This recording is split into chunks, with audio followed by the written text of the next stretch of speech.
कभी सोचा है कि हमारी ये दुनिया जिस तरह हम इसे आज जानते हैं वो आखिर बनी कैसे? देखिए, इसकी नींव किसी स्टील या सिलिकॉन से नहीं रखी गई थी, नहीं, बल्कि मिट्टी की ईंटों, पैपिरस जैसे कागज और कुछ बहुत ही बड़े क्रांतिकारी विचारों से रखी गई थी। तो आज हम मानव इतिहास के उसी फाउंडेशनल युग की कहानी में उतरेंगे। ये एक बहुत ही सीधा सा सवाल लगता है ना? लेकिन इसका जवाब हमें हजारों साल पीछे ले जाता है। और यही जवाब हमें ये समझने में मदद करता है कि एक प्रजाति के तौर पर हम आज यहाँ तक पहुँचे कैसे और असल में हम हैं कौन। मतलब जब हम आज की दुनिया के बारे में सोचते हैं तो हमारे दिमाग में क्या आता है? ऊंची ऊंची इमारतें, तेज रफ्तार वाले कंप्यूटर, यही सब ना? लेकिन हमारी सभ्यता की जो असली बुनियाद है वो इन सब से कहीं ज्यादा पुरानी और कहीं ज्यादा साधारण चीजों से बनी है।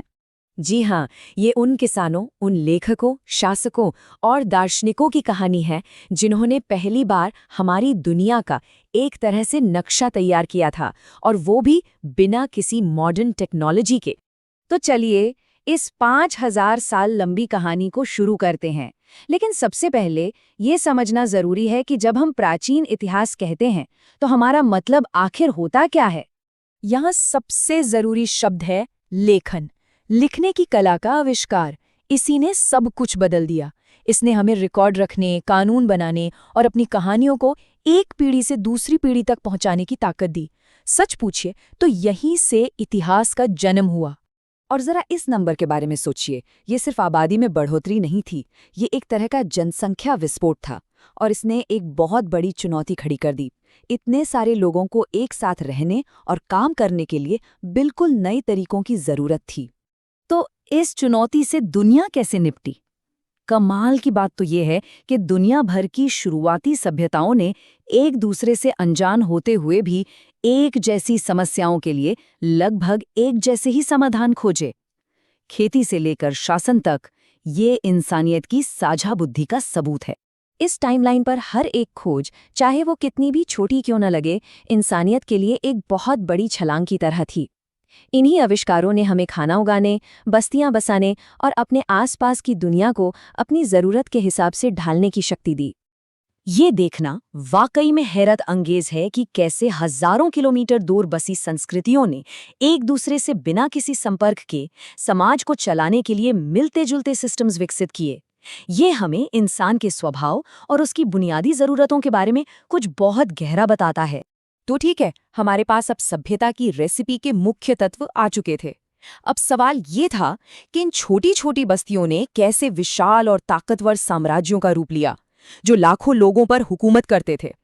चलिए देखते हैं। कह सकते हैं कि लेखन वो ऑपरेटिंग सिस्टम था जिस पर शुरुआती साम्राज्य चलते थे। ये वो कोड था जिसने बड़े पैमाने पर कानून, व्यापार और कूटनीति को मुमकिन बनाया। इसके बिना कोई भी बड़ा साम्राज्य काम ही नहीं कर सकता था। देखिए, साम्राज्य का विचार इंसानियत के लिए एक बिल्कुल नया प्रयोग था। ये पहली बार अलग अलग संस्कृतियों और लोगों को एक झंडे के नीचे लाने की एक बहुत ही साहसिक कोशिश थी, जिसने दुनिया का नक्शा हमेशा हमेशा के लिए बदल दिया। रोम ने अपनी सैन्य शक्ति और इंजीनियरिंग के दम पर विस्तार किया, वहीं हान राजवंश ने अपनी कुशल ब्यूरोक्रेसी और संस्कृति पर ध्यान दिया। तरीके अलग थे, लेकिन दोनों ने मानव इतिहास पर एक ऐसी छाप छोड़ी जो आज भी महसूस की जा सकती है। इन रास्तों पर सिर्फ रेशम, मसाले या कीमती धातुएं ही नहीं चलती थीं। नहीं, इनके साथ साथ नए धर्म, नए दर्शन और नई टेक्नोलॉजी भी सफ़र करती थी। ये एक तरह से वैश्वीकरण, मतलब ग्लोबलाइजेशन का पहला दौर था। अच्छा, जैसे जैसे बाहरी दुनिया ज्यादा व्यवस्थित और एक दूसरे से जुड़ी हुई होती गई, लोगों को जिंदगी के बड़े सवालों पर सोचने के लिए ज्यादा समय और ऊर्जा मिलने लगी। और इसी ने विचारों के एक ऐसे विस्फोट को जन्म दिया जिसने इंसान की भीतरी दुनिया को हमेशा के लिए बदल दिया। इतिहासकार इसे अक्षय युग कहते हैं। क्यों? क्योंकि ये मानवता के लिए एक वैचारिक मोड़ था। पूरी दुनिया में लगभग एक ही समय पर लोगों ने नैतिकता, जीवन के अर्थ और इस ब्रह्मांड में हमारी जगह के बारे में गहरे सवाल पूछने शुरू कर दिए।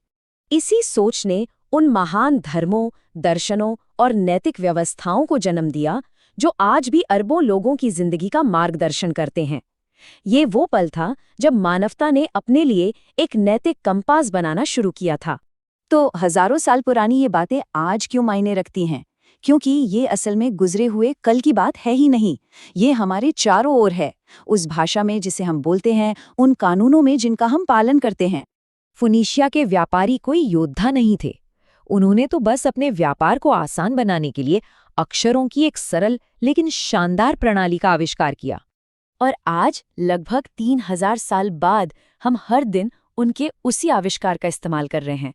हर बार जब हम कोई शब्द पढ़ते या लिखते हैं तो हम उन प्राचीन व्यापारियों को ही तो श्रद्धांजलि दे रहे होते हैं।